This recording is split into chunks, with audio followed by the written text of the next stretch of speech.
조용하게 재우면은 너 그러다 더 예민해진다? 뭐 이런 이야기를 정말 많이 들었었거든요. TV를 시끄럽게 틀어놓고 재우시는 분들도 있더라고요. 맞아요. 정말 이런 질문 하는 사람 많아요. 네.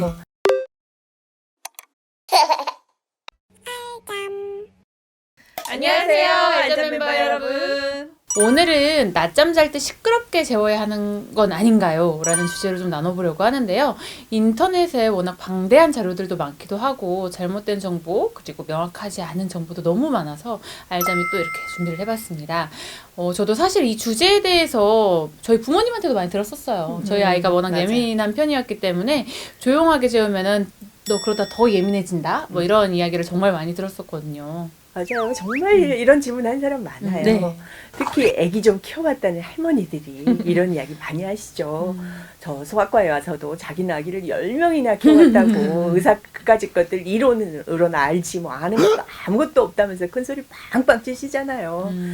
이렇게 전문가 말을 아예 들을 생각이 없는 분들을 만나면 정말 힘듭니다. 네, 그런 할머니 중에 저희 엄마가 한 분이지 않나 싶은데 저도 첫 아이 키울 때는 수면 교육이 잘 몰라서 낮에 생활소음도 노출시키고 거실에서 환하게 재웠었거든요.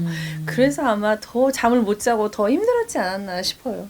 소장님, 정말 아기들 낮잠 잘 때 시끄럽게 키우는 게 맞는 걸까요? 막 TV를 시끄럽게 틀어놓고 재우시는 분들도 있더라고요. 사람 소리가 좀 들려야 된다고 맞아요. 해가지고. 이게 아마 굉장히 흔한 오해인데요. 이런 데서 오해가 생기지 않았을까라고 생각해 보는데요. 우리 애는 아무리 내가 환경을 신경 써서 조용하고 어둡게 잘 만들어줘도 잘 못 자는데 옆집 친구네 애는 그렇게 마구 키우는데도 잘 자더라. 맞아요. 그러니 그냥 내버려 두고 아무렇게나 시끄럽게 이렇게 재우는 그런 방식이 맞지 않았을까라고 생각하는 거죠. 근데 저희가 경험해보면 사실 그 아이는 본래 순해가지고 어떻게 재워도 잘 자는 아이였을 가능성이 높지 않아요? 맞아요. 네. 우리 아기는 그렇게 조심을 해도 잘 안 잔다면 아이가 까다로운 기질의 아이로 태어났을 가능성이 크고 그런 아기는 시끄럽고 밝은 곳에서 재웠다가는 더 난리가 나기 십상이에요.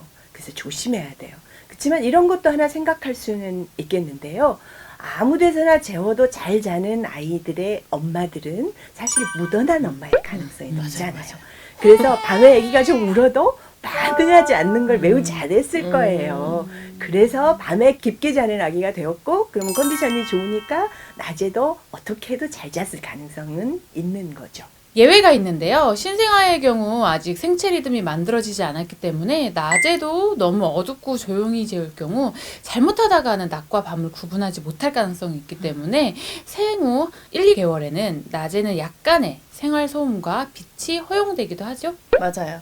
그래서 어린 원래의 경우에는 밤낮이 바뀐 상태로 많이들 지내는 경우도 있어요. 그런 경우에는 낮에 너무 조용하거나 또 너무 어둡게 해서 장시간 잠을 자게 되니 이런 부분을 좀 주의하셔야 되고 그래서 이제 그 어린 원령에는 사실은 좀 낮은 낮처럼 밤은 밤처럼 이렇게 보내시는 생활 습관을 좀 만들어 주시면 좋을 것 같아요.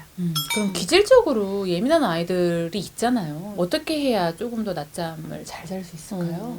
여기서부터가 매우 중요한 얘기예요. 이거 사실 어렵거든요. 네. 그렇지만 관심 있는 분들이 많으시죠. 자, 일단은 낮잠 진짜 어려워요. 밤잠보다 낮잠이 어렵거든요. 맞아요. 그러니까 일단은 밤잠부터 잘 재워보세요. 밤잠을 잘 재우면 아이가 조금 더 유순해져가지고 낮잠도 더 잘 잘 가능성이 높아지거든요. 그래서 항상 말씀드리잖아요. 잠은 24시간을 계획을 세워야 되는 것이지 낮잠만 잘 자면 되고 밥잠만 잘 자면 되고 이렇게 해가지고 성공하기 어렵다고요. 두 번째는 낮잠 패턴을 확인해서 아기 일과에 맞게 재워야죠.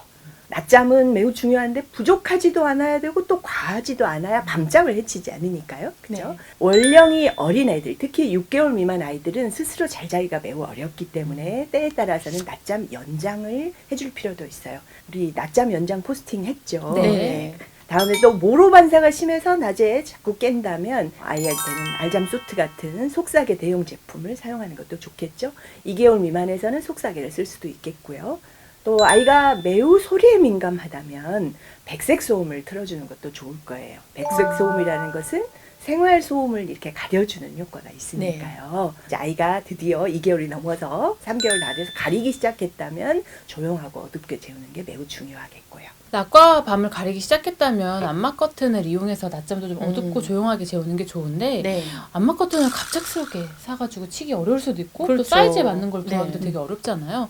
혹시 이때 대안으로 할 수 있는 것들이 있을까요? 네. 지금부터 꿀팁 나가니까 꼭 끝까지 잘 들어주세요. 어디서나 구할 수 있고 또 집에서도 어느 집에나 아마 다 있을 거예요. 그것은 바로 호일입니다. 네.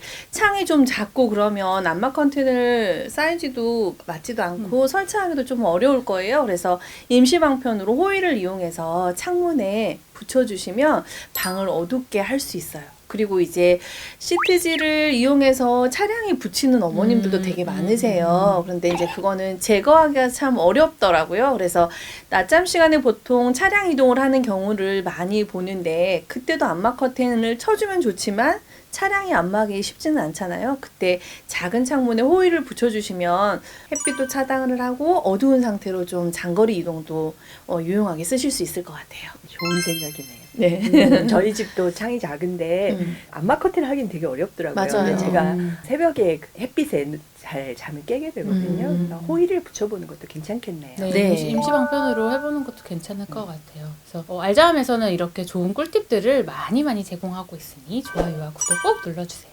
육아를 조금 더 객관적으로 그리고 과학적으로 바라보고 싶으시다면 좋아요와 구독을 눌러주세요. 꿀잠은 알잠!